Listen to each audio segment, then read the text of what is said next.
علی بھائی صحیح کہتے ہیں کہ کوئی بڑے سے بڑا انسان ہو، کوئی بڑے سے بڑا بزرگ ہو، اپنا پیشاب بھی نہیں روک سکتا۔ تو واقعی حقیقت ہے یہ بات، امیر اہل سنت ہیں، ان کا پیشاب بند ہو گیا تھا تو ان کو آغا خان لے کر گئے تھے۔ میں کہتا ہوں پھر باپا جانی کو بھی کسی مزار پر ہی لے جانا چاہیے تھا۔ حتیٰ کہ خانہ کعبہ کا دروازہ بھی ہے، وہ بھی جنتی دروازہ نہیں ہے۔ بیٹھے ہوئے قبروں کے ایگزیکٹ اوپر بیٹھنا بھی گناہ ہے، حرام ہے، اور مجاور بنا کے بیٹھنا بھی حرام ہے۔ میرے بھائیوں، آپ نے کبھی بھی کسی حنفی بریلوی کو نا توحید پر بیان ریکارڈ کرواتے کبھی بھی نہیں دیکھا ہوگا۔ یہ جو لوگ ہیں نا، یہ اس وقت کر رہے ہیں قوالی، اور یہاں پر ایک طرف لڑکیاں بیٹھی ہوتی ہیں اور اس کی دوسری طرف لڑکے بیٹھے ہوتے ہیں، بعض اوقات مکس بھی بیٹھے ہوتے ہیں، بہت زیادہ۔ میرا مقصد کسی کی توہین کرنا، کسی کا مذاق اڑانا نہیں ہے، میرا مقصد صرف لوگوں کو سمجھانا ہے۔ میری تو صرف یہی گزارش ہے کہ آپ لوگ قرآن کو پڑھو، قرآن کو سمجھو۔ قرآن بہت آسان کتاب ہے، قرآن کوئی مشکل کتاب نہیں ہے، اور تمام گمراہیاں انسان کو جہنم میں لے جانے والی ہیں۔ میں پاک پتن میں رہتا ہوں، یہیں پر میں پیدا ہوا اور ساری زندگی میری ادھر ہی گزری ہے، اور دربار پر میرا بچپن سے ہی آنا جانا ہے۔ تو دربار بابا فرید کے نام سے یہ مشہور ہے۔ چلو یہاں پر اوپر جا کے میں آپ کو نا سارا کچھ دکھاتا ہوں، اس کے بارے میں بتاتا ہوں۔ تو ویڈیو زیادہ لمبی نہیں میں کروں گا، تو سب کچھ میں شروع کرتا ہوں بتانا۔ سیڑھیاں چڑھتے کے ساتھ اوپر یہ لیفٹ سائڈ ہے، یہ لیفٹ سائڈ پہ یہ دربار کا احاطہ آ جاتا ہے، یہ مسجد ہے جہاں پر لوگ یہاں نماز پڑھتے ہیں۔ یہاں پر تقریباً میرے اندازے کے مطابق 8-10 ہزار لوگ تو آرام سے آ سکتے ہیں۔ یہ لیفٹ سائڈ پہ فوراً یہ مسجد آ جاتی ہے، یہاں پر صحن ہے اس کا، اور اس کا ایک اور بھی صحن ہے جو اتنا ہی بڑا ہے تھوڑا سائڈ پہ کر کے۔ یہاں پر لوگ نماز جمعہ، جنازے اور باقی کی نمازیں پڑھتے ہیں، اور اس کے بالکل رائٹ سائڈ پہ مزارات ہیں، کافی ساری قبریں بنی ہوئی ہیں جہاں پر لوگ آتے ہیں اور مختلف ایکٹیویٹیز کرتے ہیں۔ تو رسول اللہ صلی اللہ علیہ وسلم کی حدیث بھی ہے کہ قبروں پر جاؤ تاکہ تمہیں آخرت کی یاد آئے، لیکن یہاں جو مزار ہے، اس مزار پر جا کے قبروں کی یاد تو شاید کسی کو ہی آتی ہو۔ یہاں پر جا کے سیلفیاں یاد آتی ہیں، اور میں تو بچپن سے یہیں پلا بڑا ہوں، مجھے پتہ ہے یہاں بے حیائی کا بازار گرم ہوتا ہے، اور لڑکیاں بھی ہوتی ہیں، لڑکے بھی ہوتے ہیں، آنکھ مٹکا بھی چل رہا ہوتا ہے ان سب کا۔ ویسے تو بہت سی کرامات مشہور ہیں، لیکن میں ایک دو کا ذکر کر دیتا ہوں۔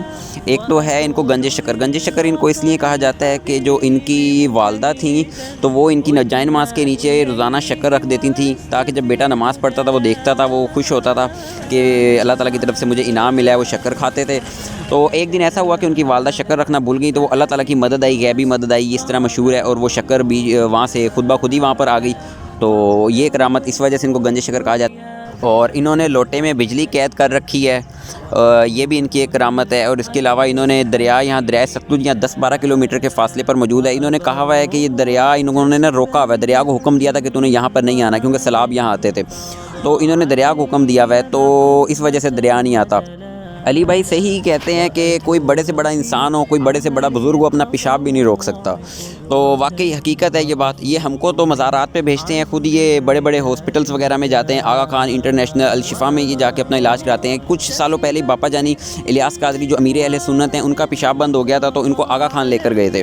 میں کہتا ہوں پھر باپا جانی کو بھی کسی مزار پر ہی لے جانا چاہیے تھا۔ تو یہ عوام کو صرف دھوکہ دیتے ہیں اور خود یہ اسباب اختیار کرتے ہیں، اور ہمیں کہتے ہیں بابا جی دیتے ہیں سارا کچھ۔ تو یہ انتہائی انہوں کی غلط باتیں ہیں جو انہوں نے عوام کو پاگل بنایا ہوا ہے۔ چلو اب آگے چلتے ہیں، آپ کو میں نا یہاں پر جنتی دروازہ دکھاتا ہوں۔ یہ جنتی دروازہ ہے، اور یہ یہاں پر سے لوگ گزرتے ہیں ہر سال محرموں میں، تقریباً 5 سے 10 محرم تک یہ کھلا ہوتا ہے دروازہ۔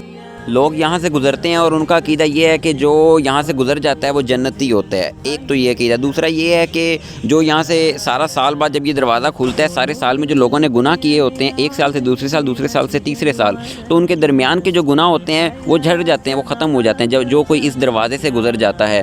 اس طرح یہ ان کا عقیدہ ہے کہ وہ شخص گزر جاتا ہے۔ یار میں دیکھ کے حیران ہوں کہ رسول اللہ صلی اللہ علیہ وسلم کی حدیث ہے کہ میرے ممبر سے لے کر میرے گھر تک یہ جنتی ٹکڑا ہے۔ وہ بھی جنتی ٹکڑا ہے، ایسا نہیں ہے کہ وہاں پر جا کر کوئی جو چلا گیا وہ جنت میں چلا گیا، وہ جنتی ہو گیا، ایسا نہیں ہے۔ حتیٰ کہ خانہ کعبہ کا دروازہ بھی ہے، وہ بھی جنتی دروازہ نہیں ہے۔ یہ وہ جگہ ہے جہاں پر جتنے بھی یہ سیاسی لیڈر ہیں آتے ہیں یا سجدہ کرتے ہیں، اور سجدہ کرنے کے علاوہ اور بدعتیں اور شرک وغیرہ پھیلا رہے ہوتے ہیں، اور اس کے علاوہ اور بھی لوگ یہاں پر آتے ہیں، یہ کام کرتے ہیں۔ حالانکہ یہ سجدہ کرنا حرام ہے، اور بخاری مسلم میں وہ حدیث لکھی ہی رہ گئی۔ ایک صحابی نے آ کر رسول اللہ صلی اللہ علیہ وسلم کو سجدہ کیا، تو آپ صلی اللہ علیہ وسلم نے کہا اٹھ کھڑا ہو، یہ کیا کر رہا ہے؟ تو آپ صلی اللہ علیہ وسلم نے اس کو منع کیا اور کہا کہ اگر سجدہ حلال ہوتا تو میں بیویوں کو کہتا وہ اپنے خامدوں کو، شوہر کو اپنے سجدہ کریں۔ اور رسول اللہ صلی اللہ علیہ وسلم نے یہودیوں پر اور عیسائیوں پر لعنت کی ہے، کیونکہ انہوں نے اپنی انبیاء کی قبروں کو سجدہ کا بنا لیا تھا۔ رسول اللہ صلی اللہ علیہ وسلم نے منع فرمایا ہے قبروں کو پکا کرنے، قبروں پر عمارت بنانے اور قبروں پر مجاور بن کے بیٹھنے سے۔ جس طرح یہ لوگ بیٹھے ہوئے ہیں، یہ مجاور بن کے بیٹھے ہوئے ہیں، قبروں کے ایگزیکٹ اوپر بیٹھنا بھی گناہ ہے، حرام ہے، اور مجاور بنا کے بیٹھنا بھی حرام ہے۔ حضرت عائشہ رضی اللہ تعالیٰ عنہ کہتی ہیں کہ اگر ہمیں اس بات کا ڈر نہ ہوتا کہ لوگ سجدہ شروع کر دیں گے، شرک پھیلائیں گے، تو ہم قبر کو اوپن چھوڑ دیتے۔ ہم یہ جو چاروں طرف دیوار ہوئی بھی ہے نا روضہ رسول کے، تو حضرت عائشہ کہتی ہیں کہ ہم اس دیوار کو ہٹا دیتے اور لوگوں کی زیارت کے لیے کھول دیتے، لیکن ہمیں ڈر تھا کہ لوگ شرک پھیلائیں گے، اس لیے ہم نے کیا، اور وہ دیکھو آج یہی کام یہاں پر ہو رہا ہے۔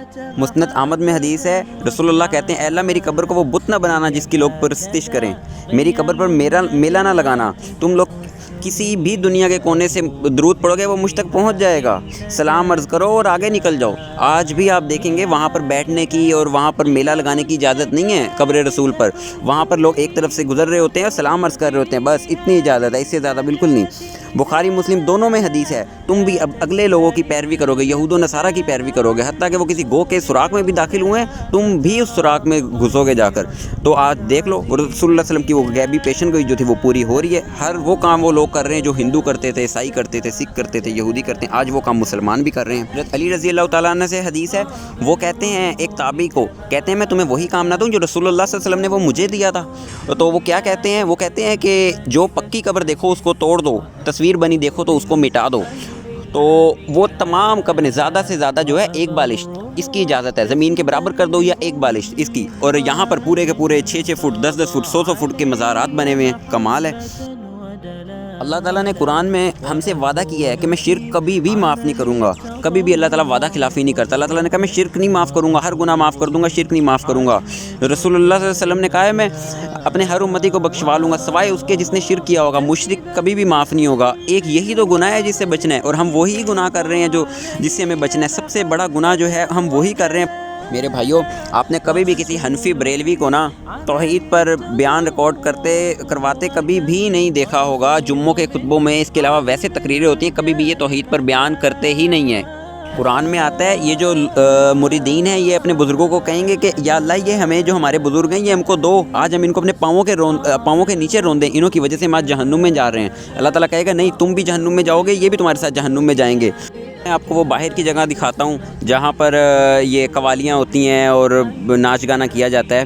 چلیں یہ جو لوگ ہیں نا یہ اس وقت کر رہے ہیں قوالی، اور یہاں پر ایک طرف لڑکیاں بیٹھی ہوتی ہیں اور اس کی دوسری طرف لڑکے بیٹھے ہوتے ہیں، بعض اوقات مکس بھی بیٹھے ہوتے ہیں، بہت زیادہ رش ہوتا ہے۔ اب تو خیر اتنا رش نہیں ہے، نہیں تو یہاں پر پاؤں رکھنے کی بھی جگہ نہیں ہوتی۔ تو یہ جو لڑکے ہیں اور لڑکیاں ہیں جو ہے نا یہ صرف ایک دوسرے سے نمبر ایکسچینج کرنے آئے ہوئے ہوتے ہیں، ایک دوسرے سے آنکھ مٹکا کرنے آئے ہوئے ہوتے ہیں، اس سے زیادہ اور کچھ نہیں کرتے۔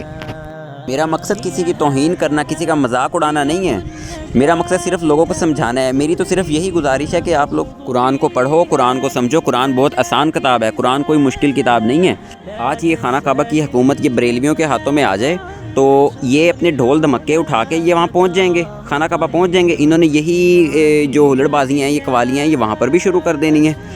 حالانکہ رسول اللہ صلی اللہ علیہ وسلم کی آواز سے آواز کو بلند کرنا گستاخی ہے، اعمال برباد ہو جاتا ہے۔ اور رسول اللہ صلی اللہ علیہ وسلم کی حدیثیں جو ان کی باتیں ہیں ان سے اپنی باتوں کو بلند کرنا تو اس سے زیادہ بڑی گستاخی ہے۔ یہ سب سے زیادہ بڑی گستاخی ہے کہ رسول اللہ صلی اللہ علیہ وسلم نے حدیثیں لکھی ہوئی ہیں اور ہم اس کے الٹ عمل کر رہے ہیں۔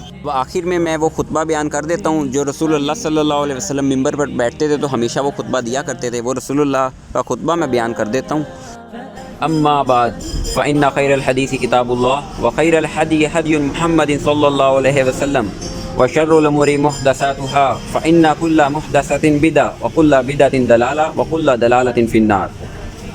آگاہ ہو جاؤ، سب سے بہترین کلام اللہ کی کتاب ہے اور ہدایت یافتہ راستہ محمد الرسول اللہ صلی اللہ علیہ وسلم کا ہے۔ بدترین کام وہ ہیں جو دین میں خود سے داخل کیے جائیں، ایسے تمام کام بدعتیں ہیں اور تمام بدعتیں گمراہیاں ہیں اور تمام گمراہیاں انسان کو جہنم میں لے جانے والی ہیں، لہذا ان سے بچیں آپ اور قرآن و سنت پر عمل کریں۔